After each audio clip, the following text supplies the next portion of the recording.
Swastiastu. Perkenalkan, nama saya Leo Gede Bagus Wijaputra Padang Janaya, nomor absen 2 dari kelas 11 IPA 6. Di sini saya akan menceritakan salah satu tokoh pahlawan Indonesia dan mengapa saya memilih tokoh tersebut. Tokoh yang saya akan ceritakan dalam video ini adalah Martha Christina Tiahahu. Martha Christina lahir pada tanggal 4 Januari 1800 di Abubu, Nusa Laut, Maluku. Ia merupakan anak pertama dari Kapitan Paulus, salah satu tokoh yang membantu perjuangan Kapitan Patimura ketika Perang Patimura meletus. Ibu Martha diketahui meninggal sejak ia masih kecil.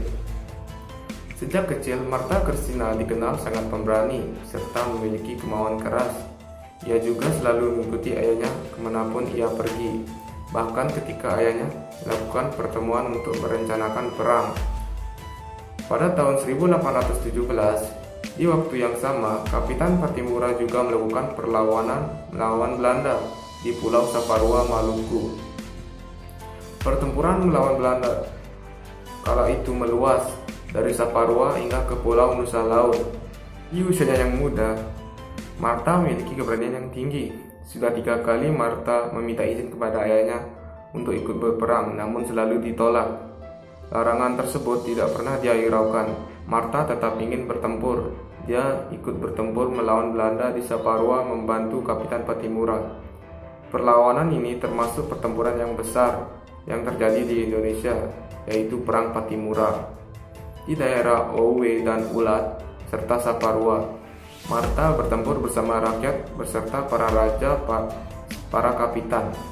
Di kondisi peperangan, ia menolong, membawa senjata, dan membantu orang yang terluka. Ketika bertempur, Martha Christina suka memegang tombak. Tanggal 12 Oktober 1817, Herman Kringer memerintahkan serangan umum di daerah Owe dan Ulat. Rakyat yang mulai kehabisan amunisi kemudian melempari pasukan Belanda dengan batu. Pasukan Belanda kala itu mengetahui bahwa pasukan rakyat sudah mulai kehabisan amunisi. Mengetahui hal tersebut, pasukan Belanda kemudian maju dengan senjata lengkap dengan sangkur yang terhunus. Dalam waktu singkat, daerah Owe dan Ulat rata dengan tanah. Rakyat yang melakukan perlawanan akhirnya mundur dan bertahan di pegunungan. Perlawanan kemudian berakhir dengan ditangkapnya beberapa pemimpin pertempuran, termasuk di dalamnya Martha Christina dan ayahnya Kapitan Paulus. Kemudian mereka dibawa di kapal Everston bersama dengan tahanan lainnya. Di kapal itu juga terdapat Kapitan Patimura. Kapal, beberapa tahanan diinterogasi dan kemudian dijatuhi hukuman mati atas perlawanan mereka, termasuk ayahnya Martha. Terkecuali Martha, sebab ia masih muda.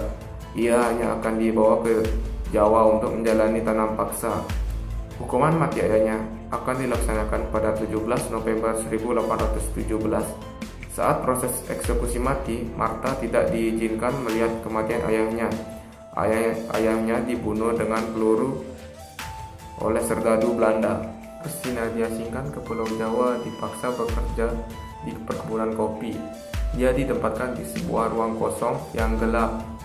Karena kematian ayahnya membuat dia merasa depresi dan seperti kehilangan akal.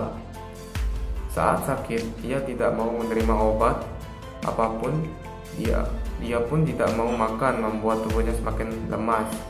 Semangat hidupnya sudah hilang, hanya ada rasa putus asa karena kematian ayahnya. Pada tanggal 2 Januari 1818 dini hari, Martha Christina mengembuskan napas terakhirnya. Dia wafat antara perairan Pulau Buru dan Pulau Manipa. Jasadnya kemudian dilarung ke laut dengan penghormatan militer. Sekarang tubuhnya bersemayam di Laut Belanda. Alasan saya memilih tokoh pahlawan Martha Christina karena ia sesosok wanita pemberani yang harus dijadikan inspirasi bagi wanita Indonesia. Dan di usia muda, ia berani melawan kolonial Belanda. Dan dari video saya, terima kasih sudah menonton.